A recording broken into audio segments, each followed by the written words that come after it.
When I went to watch Tron, Ares on opening night, I walked into the theater hoping for neon, action, nostalgia, and something fresh to breathe new life into the grid universe.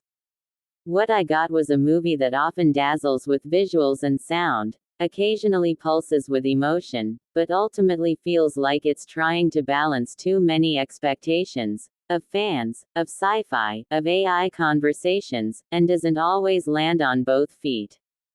First off, the setup is strong. The film is directed by Joachim Ronning, screenplay by Jesse Wigatow, story by Wigatow and David DiGilio, with huge names attached. Jared Leto plays Ares, a sentient AI program who is sent from the digital grid into the real world. The rest of the cast includes Greta Lee as Eve Kim, Evan Peters as Julian Dillinger, Jodie Turner-Smith, Hassan Minhaj, Arturo Castro, Gillian Anderson, and Jeff Bridges returning as Kevin Flynn. The music, handled by Nine Inch Nails' Trent Reznor and Atticus Ross, signals they want this film to be more than flashy lights. Cinematography by Jeff Cronenweth and editing by Tyler Nelson promise slick visuals and pacing. The budget $180 million, and scale show, the movie looks expensive. The good stuff hits when Tron. Ares leans into what the Tron franchise was always good at. Spectacle, the tension between digital and real, technological awe, light cycle chases, that sense of, what if programs had lives outside the grid? I watched it in IMAX, and those scenes look sharp.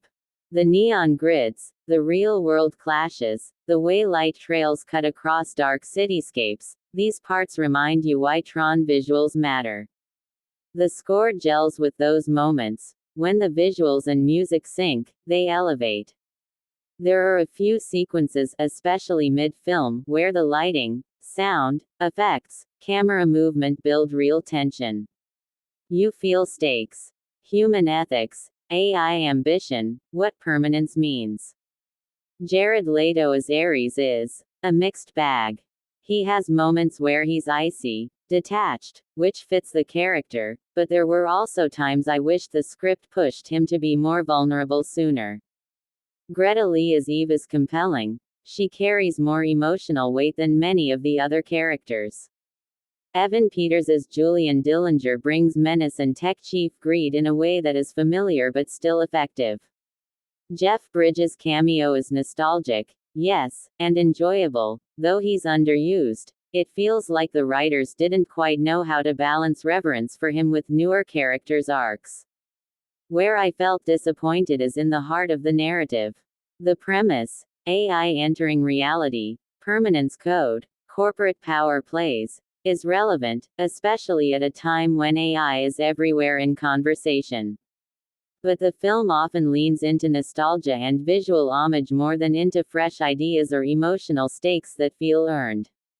Many moral dilemmas are teased but not deeply explored. Plot twists are there, but predictable. The villain's motivations feel generic. Power hunger versus idealism is a classic battle, but here it rarely surprises.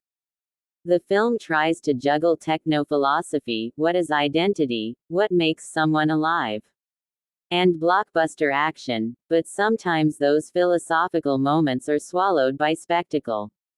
Pacing is uneven. After a strong opening, the middle stretches with backstory and moral exposition lagging behind the visuals. Some dialogue feels built to explain, not to deepen character. I found myself wanting quieter beats, reflection, character moments, emotional fallout. There are moments where the film could have paused, let us breathe.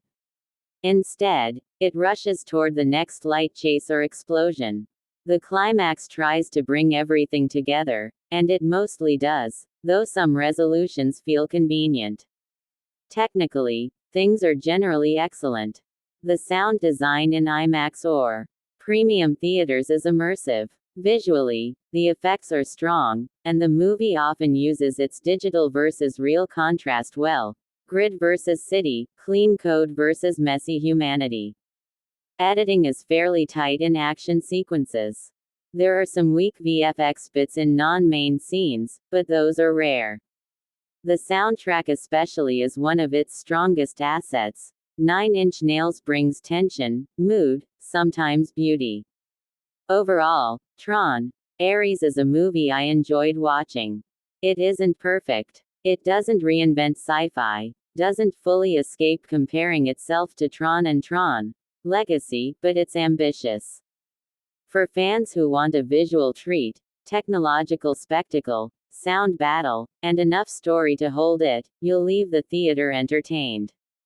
But if you want deep emotional arcs or surprises, you might leave feeling it lacked spark. Tron, Ares is worth seeing, especially in the big theater. It's dazzling, oftentimes thrilling, with enough visual majesty and sound design to make the wait for a Tron movie feel partially justified. It could have dug deeper, but it gives you enough neon, AI drama, and chase sequences to make it a satisfying ride. Hope you like the video. See you with another interesting video. Bye then, signing off from Black and Blank.